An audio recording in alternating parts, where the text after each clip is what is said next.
आपका एक बार फिर से स्वागत है ट्रुथ ऑफ लाइफ जीवन का सत्य में एस्ट्रो विनीता के साथ। आज एक बहुत छोटा सा विषय लिया है।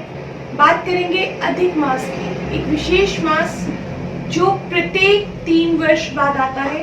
12 महीने की जगह 13 महीने हो जाते हैं।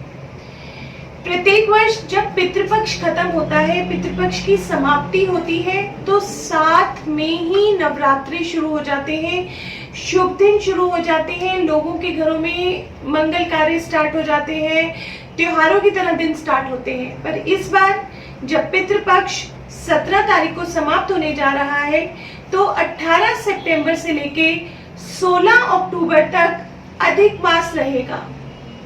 अधिक मास तो कहते ही हैं, मल मास भी कहा जाता है, मलीन मास भी कहा जाता है, पुरुषोत्तम मास भी कहा जाता है। पुरुषोत्तम भगवान विष्णु का नाम है। भगवान विष्णु जी को पुरुषोत्तम के नाम से भी जाना जाता है। अभी मैंने आपको बताया कि ये प्रत्येक 3 वर्ष में एक बार जरूर आता है, और इस बार ये जो मास है अश्विनी मास की अधिकता कर रहा है। और मलीन मास कहने का कारण ये है इसको कि इस मास में सूर्य संक्रांति नहीं होती। प्रत्येक मास सूर्य संक्रांति लिए होता है। हर मास की 13-14 तारीख के आसपास जब सूर्य राशि परिवर्तन करते हैं तो उसे संक्रांति कहा जाता है कि सूर्य संक्रांति। जैसे जनवरी में मकर संक्रांति आती है, जब सूर्य मकर राशि में प्रवेश करते हैं, तो इस महीने में संक्रांति नहीं होती। बहुत महत्व है इस महीने का, बहुत अधिक महत्व है। मंगल और शुभ कार्य इस महीने में वर्जित होते हैं। यह मास जो होता है पूजा पाठ का मास है, यज्ञ हवनों का मास है, दान का मास है। अगर इस महीने में हम बहुत ज्यादा ईश्वर का नाम लेते हैं, दान करते हैं, गरीबों की मदद करते हैं, हवन करते हैं, यज्ञ करते हैं, तो कहते हैं हमारे नॉर्मल पूजा पाठ से 10 गुना रिजल्ट मिलता है इस मास के पूजा पाठ का। सारे शुभ कार्य वर्जित होते हैं। कहते हैं इस मास में विवाह नहीं करना चाहिए, मुंडन नहीं करना चाहिए, यज्ञोपवीत नहीं करना चाहिए, गृह प्रवेश नहीं करना चाहिए, नए घर में प्रवेश नहीं करना चाहिए, नई वधु को अपने घर में नहीं लाना चाहिए। तो जितने भी शुभ कार्य होते हैं वो इस मास में वर्जित होते हैं। पर अगर आपके कोई कार्य ऐसे हैं, जैसे कोई कोर्ट कचहरी या मुकदमे का कार्य है, कोई सर्जरी का कार्य है, गर्भ धारण से रिलेटेड कोई आपका कार्य है, तो वो सब कार्य आप इस मास में कर सकते हैं। स्वयं भगवान विष्णु ने इस मास की रचना की है। भगवान विष्णु की पूजा का विशेष महत्व है इस मास में। कहते हैं इस मास में की हुई पूजा हमारे सारे पाप कर्मों को खत्म करके पुण्य कर्मों की जीवन में अधिकता करती है। कहते हैं इस मास में किया हुआ पूजा, हवन, यज्ञ, दान, तप सब हमारे इहलोक को तो सुधारता ही सुधारता है, परलोक को भी बहुत अच्छा बना देता है, परलोक को भी सुधार देता है। अब इस माह के बारे में अगर हम बात करें तो आगे कुछ छोटे छोटे उपाय भी बताएंगे कि भगवान विष्णु ने इस माह की रचना क्यों की। इसके बारे में एक छोटी सी कहानी प्रचलित है। एक पुराणों में जैसा कि उल्लेख मिलता है सुनने को कि राजा हिरण्यकश्यप ने ब्रह्मा जी की बहुत ज्यादा उपासना की थी, बहुत ज्यादा तपस्या की उन्होंने अमृत का वरदान लेने के लिए कि मैं जीवन भर अमर रहूं। तो अमृत का वरदान देना पॉसिबल नहीं था, तो ब्रह्मा जी ने उन्हें वरदान दिया था कि मतलब उन्होंने ब्रह्मा जी से वरदान मांगा था कि मुझे ना तो जब भी मेरी मृत्यु हो तो ना तो मैं ऊपर हूँ ना मैं नीचे, ना मैं अंदर ना मैं बाहर, ना दिन हो ना रात हो, आपके द्वारा बनाया हुआ कोई भी मनुष्य, कोई भी औजार मेरी मृत्यु ना कर सके।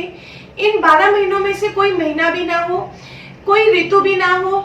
तो इन सब बातों को जब हिरण्यकश्यप जी ने कहा तो भगवान विष्णु ने पुरुषोत्तम मास की रचना की, इस मल मास की रचना की। देखिए इस मास में जितना पूजा पाठ करेंगे आपको उतना बेनिफिट मिलेगा। बहुत सी चीजें आपकी जो परेशानी में है वो कम होंगी। इस मास में ब्राह्मणों को दान करना चाहिए। कहते हैं मालपुए का दान।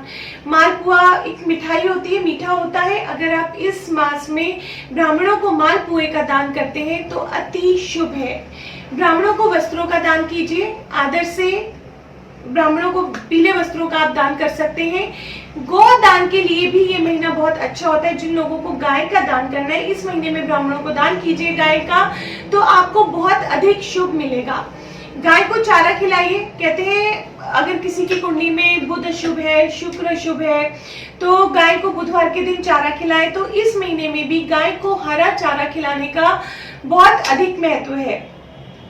व्यापार में दिक्कत आ रही है, व्यापार में परेशानी आ रही है, तो अधिक मास में, इस मल मास में कन्याओं को भोजन कराएं, छोटी कन्याओं का भोजन कराइए। आपको अपने व्यापार में वृद्धि देखने को मिलेगी। पिछले कुछ समय से हो रहे नुकसान में कमी आएगी, व्यापार आपका प्रोग्रेस करेगा।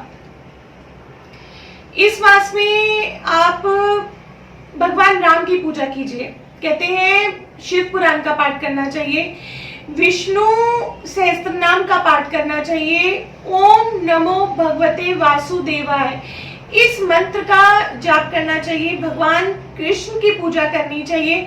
तो जितनी अधिक आप इस मंत्र में, दान का तो बहुत ही ज्यादा अधिक महत्व है, जितना अधिक आप दान करते हैं, तप करते हैं, हवन करते हैं, इस माह में पूजा पाठ करते हैं, तो आपको उतना ही अधिक शुभ फल मिलता है।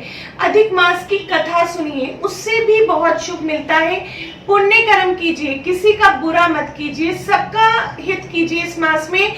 तो जितने कहते हैं कि हमने पाप किए हैं, एक इंसान के अंदर गिल्ट होता है कि मेरे से गलती हो गई या मैंने पाप किए, तो अगर आप इन सभी छोटे छोटे उपायों को अधिक मास में करते हैं, भगवान विष्णु की पूजा करते हैं, तो आपको उन पापों से मुक्ति मिलती है। विशेष रूप से भगवान विष्णु को खीर का भोग लगाना चाहिए इस मास में। इस मास में भी एकादशी आती है, संक्रांति नहीं है, 2 एकादशी आएंगी जैसे हर मास में आती है। तो अगर आप एकादशी के दिन भगवान विष्णु को खीर का भोग लगाते हैं, खीर में केसर डालिए, तुलसी डालिए और फलाहार खीर बनाइए। अगर उस खीर का भगवान विष्णु को भोग लगाते हैं तो भी आपके पाप कर्मों में कमी होती है, पुण्य कर्मों में वृद्धि होती है और आपके जीवन में बहुत सारी खुशियां आती हैं। तो इस माह में विशेष महत्व है आपके पूजा पाठ का, आपके दान का, आपके तप का, आपके व्रत का। किसी का दिल मत दुखाइए, कोशिश कीजिए जिसकी जितनी मदद कर सके कीजिए। तो अगर आपको ये सूचना अच्छी लगी हो, ये जानकारी अच्छी लगी हो मल मास के लिए, तो इस चैनल को जरूर लाइक करें, सब्सक्राइब करें, शेयर करें। आज के लिए बस इतना ही। नमस्कार, जय माता दी।